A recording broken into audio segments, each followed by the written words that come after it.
हमारा देश पौराणिक समय से ही ऋषियों महर्षियों की तपस्थली रहा है। हिंदू धर्मग्रंथों में कई ऐसे ऋषियों महर्षियों का वर्णन मिलता है जिन्होंने अपने तपोबल से मानव जाति के कल्याण के लिए कई तरह के काम किए। तो वही कई ऐसे भी ऋषि हुए जिनकी शक्ति से देवराज इंद्र को भी डर सताने लगता था कि कहीं उनसे देवराज की पदवी उनसे कोई छीन ना ले। इसी कारण उन्हें जिस किसी भी ऋषि की तपस्या से भय लगने लगता, उनकी तपस्या भंग करने के उद्देश्य से वो स्वर्ग की अप्सरा को पृथ्वीलोक पर भेज देते। ऋषि अप्सरा के रूप और यौवन को देखकर मोहित हो जाते थे। इस पोस्ट में एक ऐसे ऋषि की कथा बताने जा रहे हैं जिन्होंने करीब 1000 वर्षों तक एक अप्सरा के साथ भोग विलास किया।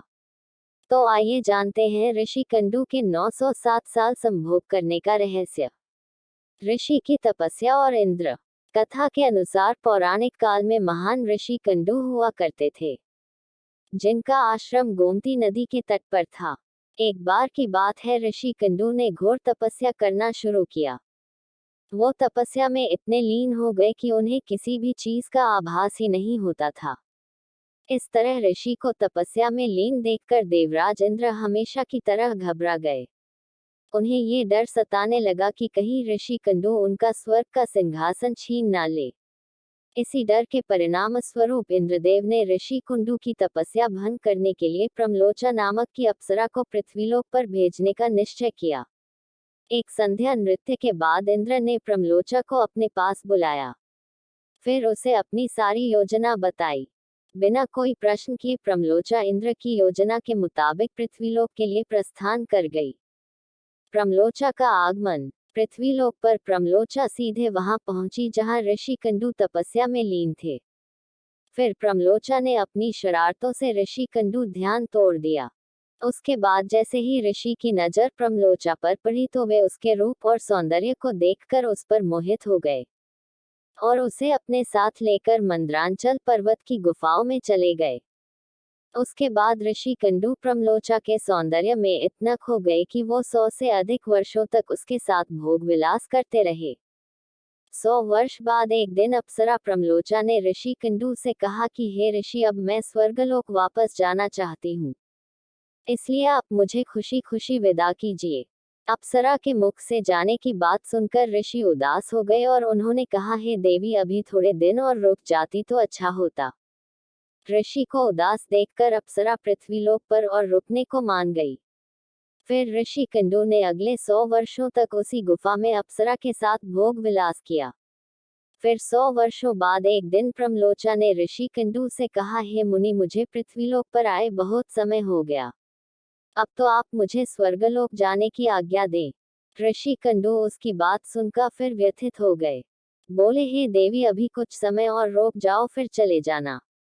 ऋषि कंडू और प्रमलोचा। इसी तरह कई 100 वर्ष बीत गए और जब भी अप्सरा प्रमलोचा स्वर्गलोक जाने की बात ऋषि से कहती तो वो किसी तरह उसे मना लेते। वो अप्सरा ऋषि के श्राप से भी डरती थी कि कहीं क्रोध में आकर ऋषि कंडू उसे श्राप न दे दें। उधर महर्षि के काम वासना में लिप्त होने से अप्सरा के प्रति उनका प्रेम नित्य बढ़ता ही जा रहा था। तपस्या, पूजा पाठ का त्याग कर दिन रात ऋषि कंडू भोग विलास में डूबे रहते। एक दिन की बात है, ऋषि कंडू बड़ी तेजी से अपनी कुटिया से निकल रहे थे। तभी प्रमलोचा उनके पास आई और पूछने लगी, हे मुनि, आप कहाँ जा रहे हैं? तब ऋषि कंडू ने कहा कि हे भद्रे, दिन अस्त हो चुका है, अतः मैं संध्योपासना करने जा रहा हूँ। अगर ऐसा नहीं किया तो मेरा धर्म नष्ट हो जाएगा। ये सुनकर प्रमलोचा मुस्कुराए बिना ना रह सकी और बोली, हे सब वेदों के ज्ञाता, इतने वर्षों में क्या आज पहली बार सूर्यास्त हुआ है? जो संध्या वंदन नहीं करेंगे तो आपका धर्म नष्ट हो जाएगा। मैं तो आपसे जब से मिली हूँ तब से तो आपने कभी संध्या वंदन नहीं किया है। ऋषि कंडू की व्यथा। इस प्रकार के वचन सुनकर ऋषि कंडू बोले, हे भद्रे, नदी के इस सुंदर तट पर आज सवेरे ही तो तुम आई हो। मुझे भली भांति स्मरण है, मैंने आज ही तुमको अपने आश्रम में प्रवेश करते देखा था। अतः अब दिन के समाप्त होने पर सांध्यकाल हुआ है। मुझे तो लगता है कि तुम मेरा उपहास कर रही हो। तब प्रमलोचा ने ऋषि से कहा कि हे ब्राह्मण श्रेष्ठ, आपका ये कथन सत्य है कि आपके आश्रम में मैं सवेरे आई हूँ परंतु आज नहीं। जिस सुबह मैं यहाँ आई थी उस समय को तो कई 100 वर्ष बीत चुके हैं। ये सुन महर्षि कंडू घबरा गए और बोले कि हे सुंदरी, मुझे सही सही बताओ, मुझे तेरे साथ रमण करते कितना समय बीत चुका है। तब प्रमलोचा ने बताया कि आपको मेरे साथ रमण करते हुए 907 वर्ष 6 महीने और 3 दिन हो चुके हैं। ये सुनकर ऋषि कंडू हैरान हो गए और बोले, हे प्रिय, क्या तुम सत्य कह रही हो या फिर मेरे साथ कोई मजाक कर रही हो? मुझे तो ऐसा प्रतीत होता है कि मैं तुम्हारे साथ एक दिन ही रहा हूँ।